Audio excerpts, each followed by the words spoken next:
Now, Mnar Adley is the founder and director of Mint Press News and Behind the Headlines, and she regularly makes headlines when she's on my show. I'm glad to say she's back. Mnar, most welcome. We spoke with Bryce Green extensively earlier in the show about the protests. You may want to supplement what he had to say, but I wanted to ask you about the gigantic bonanza that the United States taxpayer just gave to the Ukraine, $61 billion, in excess of everything that's been given before to little Zelensky and his corrupt regime in Kiev, but also the $26 billion that was given to a man who we're led to believe is about to be issued with an international arrest warrant. What kind of largesse is this? When I see another train derailed in the United States just this very day because of the crumbling infrastructure and ailing economy and mass poverty that exists in the United States. Well, what we see, George, is that the United States is ruled by a very elite military class who use our taxpayer money to not fix our school system, to not help the poor in this country, to not rebuild our roads, and not to feed the growing rates of hungry people in this country, but to expand their endless war machines. And it is horrific to say that President Joe Biden is once again showing the true face of U.S. imperialism by approving this kind of funding for the U.S. proxy war against Russia, to fund Ukraine, and to send more money to an out-of-control apartheid state that is openly committing genocide in Gaza. Netanyahu is facing corruption charges. Israel is at the International Human Rights Court facing genocide charges and hearings. And what this kind of funding for Israel and Ukraine just goes to show that the moral depravity of the so-called rules-based international order is once again being exposed to the masses. The Democratic Party in general is also showing its true face as a bloodthirsty war party.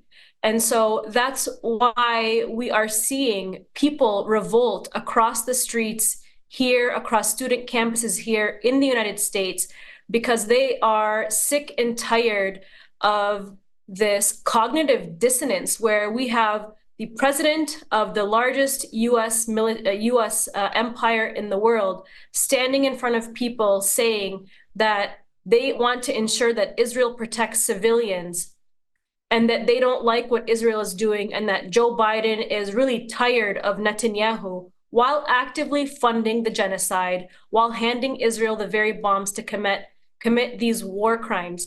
And just in recent weeks, we've learned about these mass graves that have been found with medical workers, with patients still tied to connected to their IVs, babies, children, doctors wearing their uniforms, and they are zip tied, and they have been found to be shot at point blank. This is what this money is going towards. This is not what democracy looks like. This is what a bloodthirsty regime who supports endless wars for profit looks like.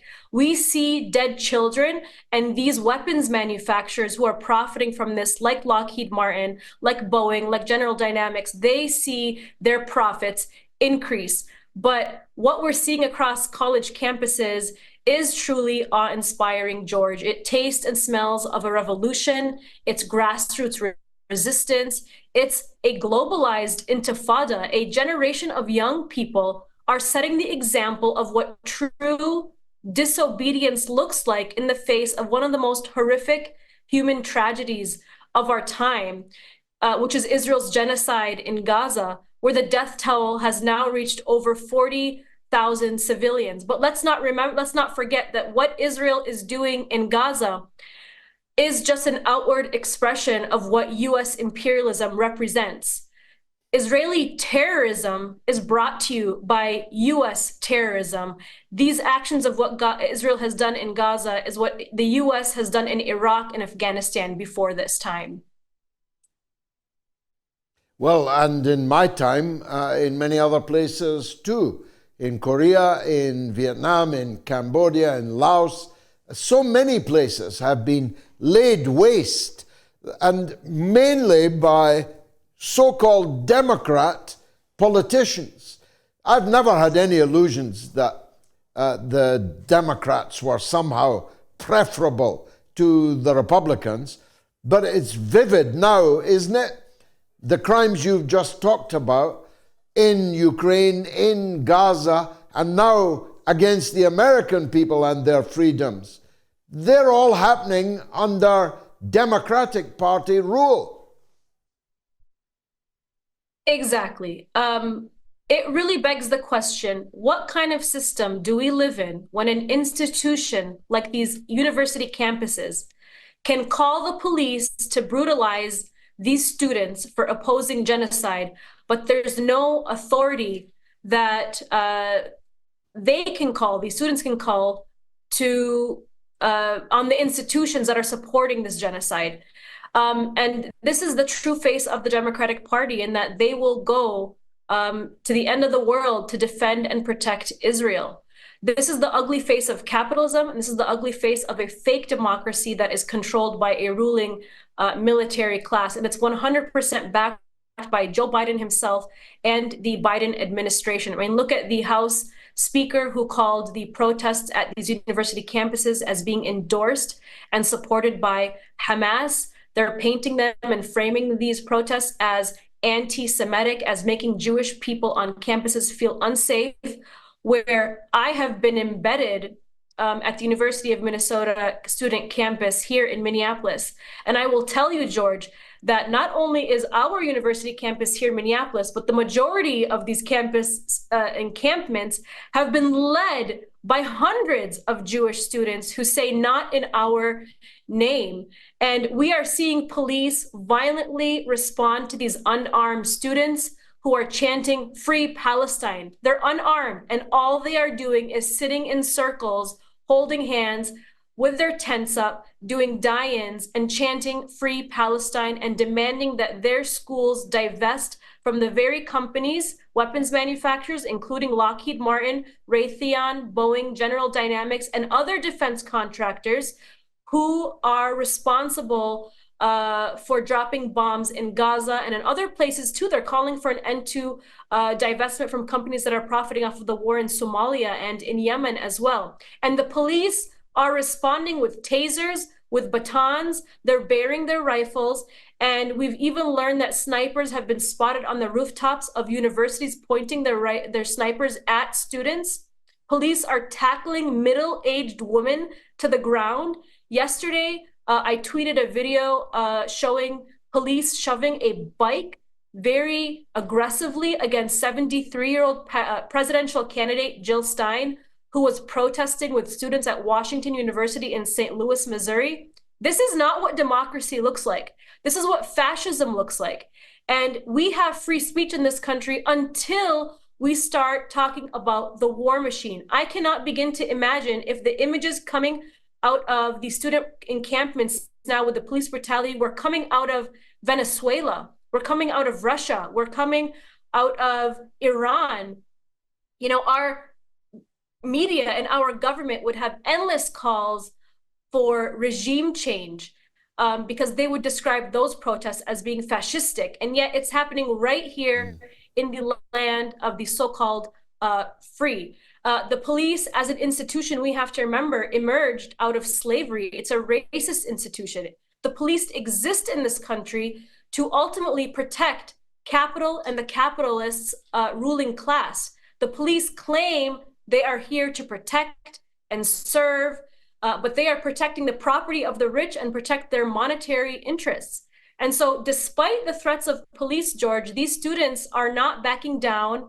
They are escalating their civil disobedience, and they're taking example from university protests at the height of the Vietnam War and South African apartheid. And I just want to talk a little bit about my experience at the University of Minnesota.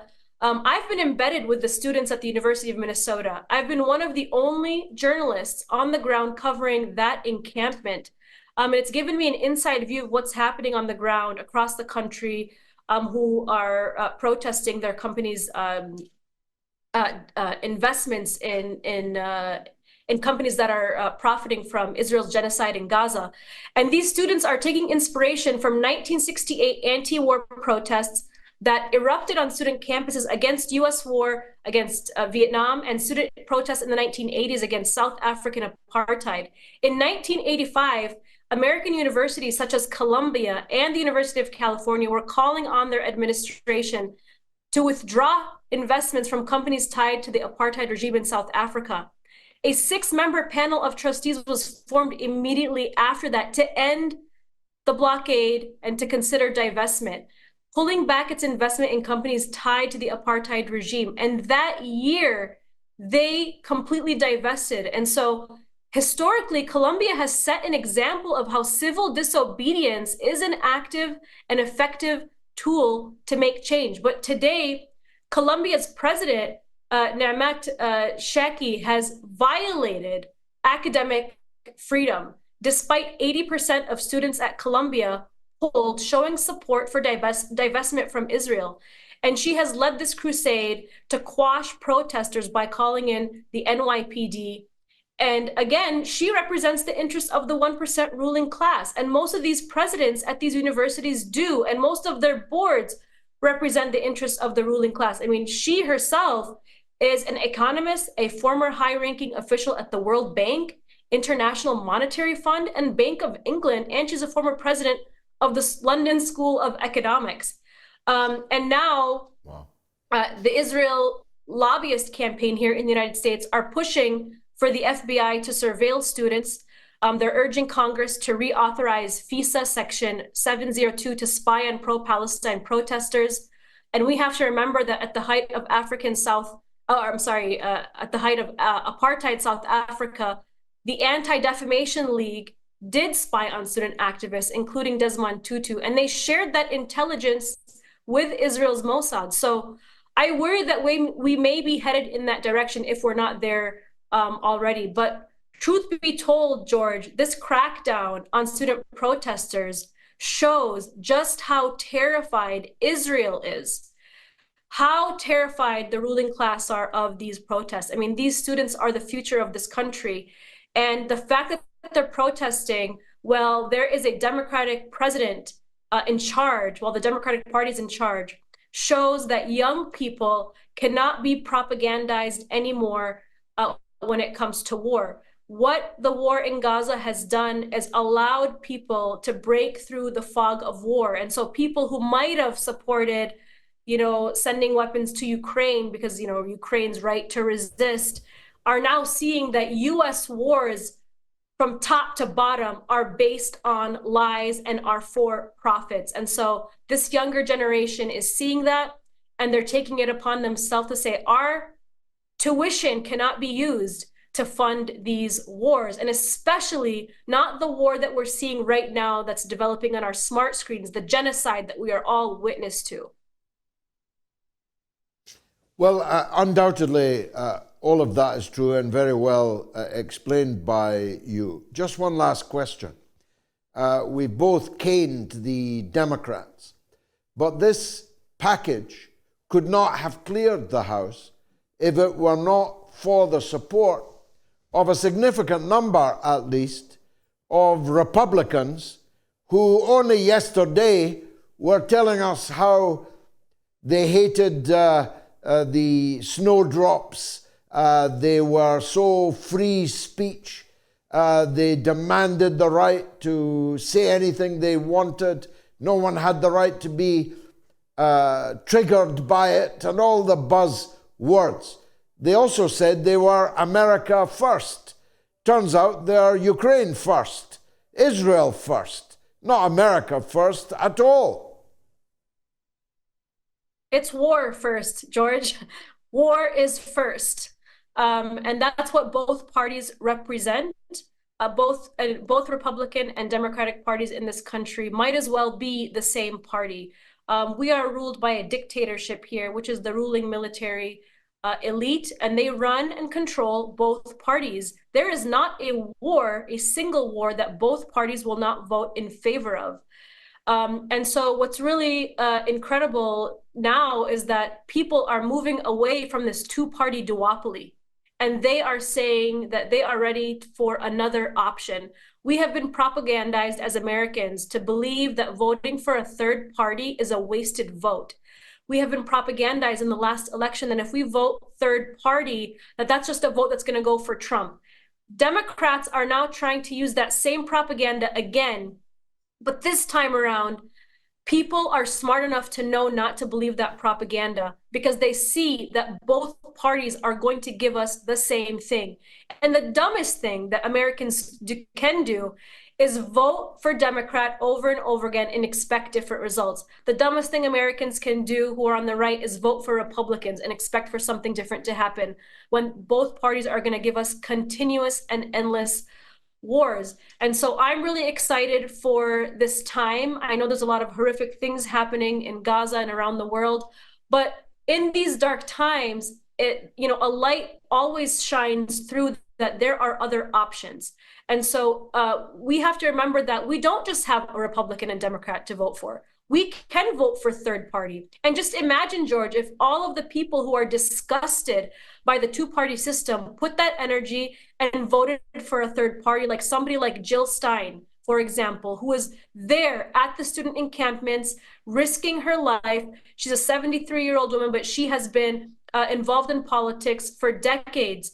And she has been consistently opposing war, and she has called what Israel's doing a genocide, while people like RFK are being advised by Israel lobbyists who claim to be anti-war and free speech, but have no problem supporting Israel's genocide in Gaza. And so let's take this as an opportunity to put our voices and our power together to unite as a country and to vote third party, whether it's Jill Stein or another candidate, because I know there are some other candidates like Cornel West and candidates for the Socialism and for Liberation Party that also oppose Israel's war.